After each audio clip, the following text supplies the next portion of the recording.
सिद्धार्थ जी, सुप्रभात। स्वागत है आपका। बधाई हो आपके सीमेंस की 5% की बढ़िया बढ़िया तेजी। और समझ तो गए होंगे हम आपको बार बार सीमेंस की बधाई हम क्यों देते हैं। बताएं सर, आज की थीम।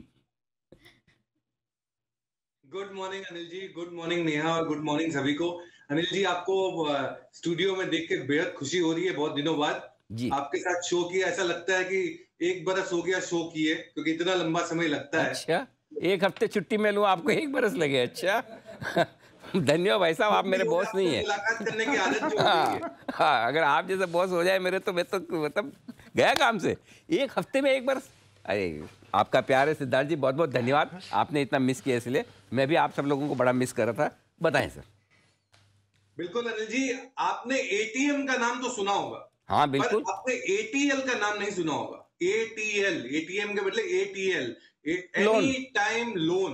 हाँ। एटीएल मतलब एनी टाइम लोन। जी। तो एनी टाइम लोन देने के लिए जो कंपनियां खड़ी है आज सामने, वो है एनबीएफसीज। और ये इसीलिए एनी टाइम लोन दे पाती है क्योंकि ये फाइनेंशियल टेक्नोलॉजी फिनटेक बन चुकी है। तो आज का जो थीम है वो है फिनटेक एनबीएफसीज, क्योंकि क्रेडिट ग्रोथ बहुत फास्टर ग्रो हो रहा है। आजकल लोन लेने के लिए आपको एक दिन दो दिन का इंतजार नहीं करना है, आपको 1 घंटे में लोन मिल सकती है। और ये एनबीएफसी दे रही है। एनबीएफसी काफी रफ पैच से निकली है, जैसे कि डीमोनेटाइजेशन, आईएलएनएफएस का जो शॉक आया था, पैंडेमिक आया, तो अब सुधार हो रहा है। ये लोगों ने फिनटेक के कारण 1 ट्रिलियन एयूएम बनने की उम्मीद है 2030 तक एनबीएफसी द्वारा। तो डिजिटल प्लेटफॉर्म है, डिजिटल लेंडिंग है एनबीएफसी। सारी कंपनियां डिजिटल फ्लो में जा रही है, इजी एक्सेस टू लोन दे रहे हैं। एक व्यक्ति पहले 3 से 4 लोन ले सकते थे, अब ये फास्टर एटीएल के कारण 10 से 15 लोन ले सकते हैं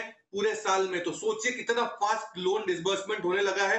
1 लाख से नीचे की लोन जो परसेंटेज होती है, जो आज 35% थी, वो बढ़ के 85% हो गई है।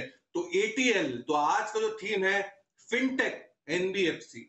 ओके, फिनटेक एनबीएफसी, ये है आज की बेहतरीन थीम। बताएं सर, इसमें कौन कौन से स्टॉक खरीदने हैं, किस मात्रा में खरीदने हैं और कितनी कमाई के लिए?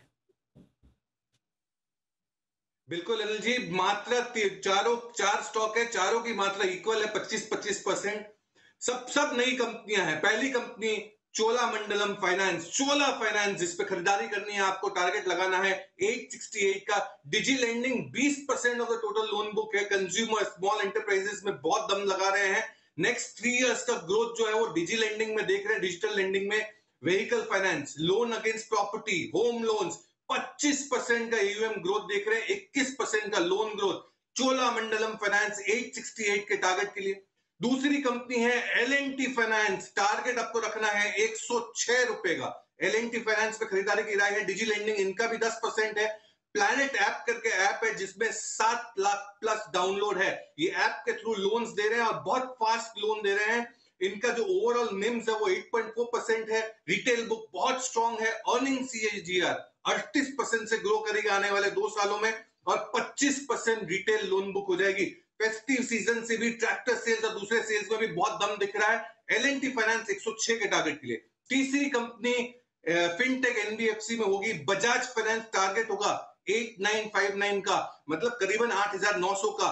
आपको डिजी लेंडिंग में ये भी बहुत बड़ा फुटप्रिंट, क्योंकि हर साल 10 से 15 मिलियन कस्टमर ऐड कर रहे हैं। सबसे बड़ी फाइनेंस कंपनी और जनवरी 2023 से अपना प्लेटफॉर्म डिजी लेंडिंग का चालू कर रही है। बजाज फाइनेंस 400 करोड़ का केपेक्स खर्च किया है डिजिटल प्लेटफॉर्म बनाने में। तो प्रोडक्ट इनोवेशन बहुत दमदार है बजाज फाइनेंस का। टारगेट 8900 के करीब का। और चौथी कंपनी एनबीएफसी में जो आपको देखनी है वो है पूना वाला फिनकॉर्प। टारगेट है 396 का। आपको 2 से 3 क्वार्टर में डिजी लेंडिंग लोन बुक बहुत दमदार दिख रहे हैं इनके। दूसरे तिमाही के नतीजे 70% से ग्रो हुए हैं। डिसबर्समेंट 44% से ग्रो हो रहे हैं। तो सबसे बड़ी चीज, भारत में जो क्रेडिट की कमी है वो सारी एनबीएफसी अब पूरी करेगी डिजिटल प्लेटफॉर्म द्वारा। तो इसीलिए आज का जो थीम है fintech NBFC ATL, any time loan. Okay, तो ये है आपके लिए बेहतरीन सिद्धार्थ जी की तरफ से। बहुत बहुत धन्यवाद सिद्धार्थ जी।